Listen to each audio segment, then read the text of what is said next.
He's been the captain of the fleet for 15 years, but there'll be no final salute or fanfare for Qantas boss Alan Joyce. Today, he was shown the emergency exit and told to go quickly. The damage is done. The airline's brand is in tatters. Passengers have lost faith in the reliability and service of the flying kangaroo. Proud staff are furious. The anger directed squarely at their outgoing CEO.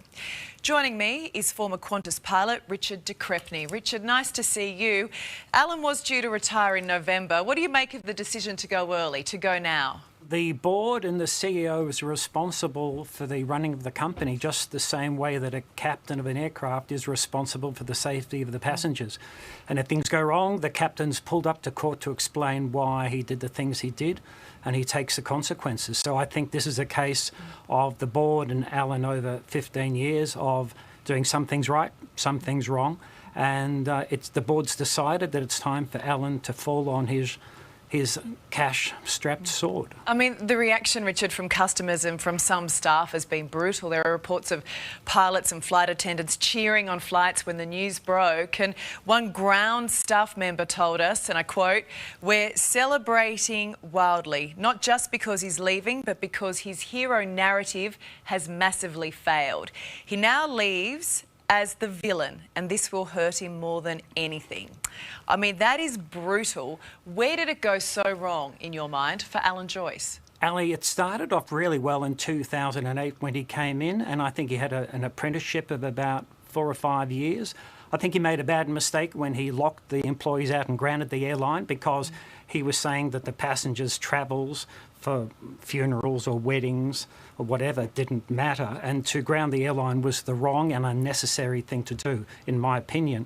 So he didn't win points for that. He did start Jetstar Airlines, which is a successful low-cost airline where most have not succeeded.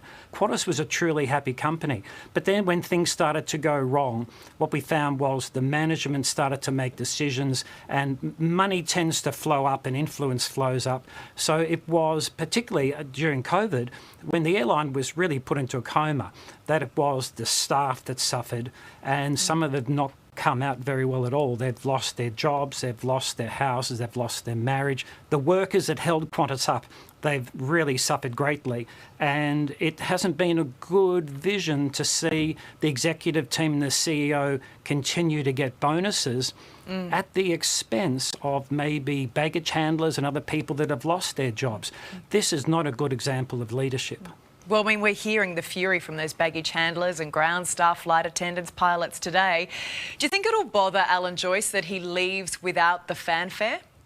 Oh, I think everyone would like to leave with a fanfare, and I think he probably thought he would leave with a fanfare, but in this high-tech disruptive industry, things happen quickly and it's unforgiving. But I think it's time for Alan to go. I think every CEO in any disruptive high-tech industry has a shelf life, maybe 5 years. I think it's healthy that they cycle through so you get new ideas, but it has obligations as a consequence.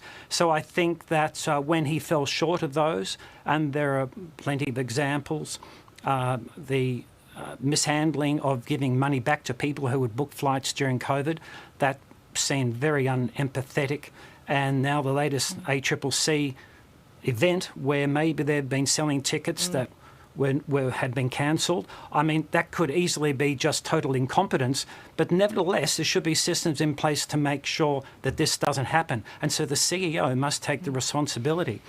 I was on a flight from Sydney to Melbourne this morning, and when I landed, the cabin crew were giving each other high five. And so the engagement at Qantas is probably at an all-time low amongst that ground staff. So I think it's time for Alan to take leave. He's done some good things, and he has to take responsibility for the bad. That's the consequence of being a leader, and if you're not prepared to take that responsibility, then you shouldn't take that role in the first place. So Alan Joyce is expected to walk away with $24 million in bonuses. Does he deserve that?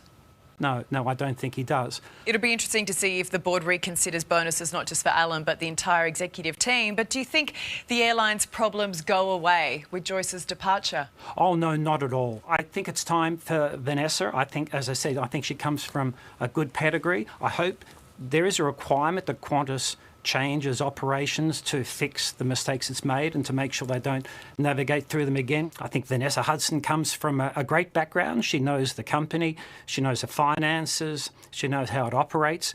Maybe she's been brought up in the leadership shadow of Alan's, so Vanessa's good. Things need to change, and I'm hopeful, and everyone that I talk to in the airline is very hopeful that that will happen.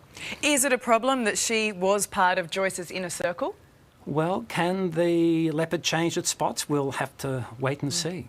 But how does she turn it around, Richard, and can she turn it around?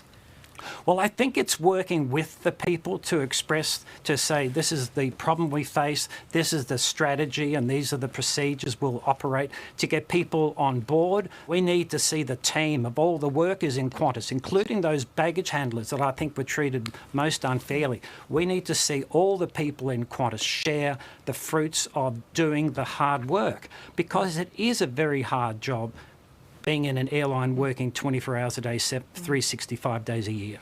Well, it'll be a big job repairing Qantas's reputation in the eyes of everyday Aussies. I don't think I'd want that job, Richard, even with the bonuses, but thank you. Thanks, Ali.